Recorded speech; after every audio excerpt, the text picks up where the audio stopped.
Hi guys, hello everyone, welcome to genuine Tollywood. Legend లాంటి భారీ విజయం తర్వాత మళ్ళీ ఒక మంచి హిట్ కోసం ఎదురు చూస్తున్నాడు బాలయ్య బాబు. ఈ సందర్భంగా తన 100వ సినిమాని చాలా ప్రతిష్టాత్మకంగా తీసుకున్నాడు. అయితే క్రిష్ దర్శకత్వంలో వస్తున్న తన 100వ సినిమా గౌతమిపుత్ర శాతకర్ణి సినిమా టీజర్ని ఈ వారం విడుదల చేశారు.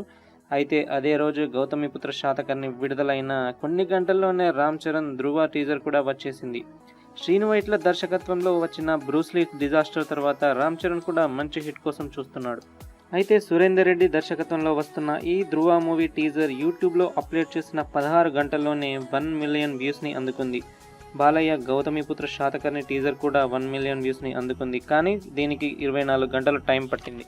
ఇది అంత పెద్ద డిఫరెన్స్ ఏం కాకపోయినా రామ్ చరణ్ ఈ విషయంలో కొంచెం ముందంజలోనే ఉన్నాడని చెప్పాలి. అయితే అభిమానులు మాత్రం వారి అభిమాన హీరో సినిమా కోసం ఎంతగా ఎదురు చూస్తున్నారు అనే విషయం ఈ టీజర్లకి దక్కిన ఆదరణ చూస్తుంటే అర్థమవుతుంది.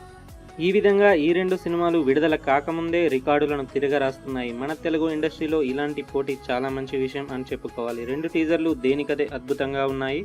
ఇక చూడాలి సినిమాలు విడుదలై ఇంకెన్ని రికార్డులు సృష్టిస్తాయో. ఇంకా మరిన్ని ఇంట్రెస్టింగ్ న్యూస్ కోసం keep watching and please subscribe to my channel. Thank you.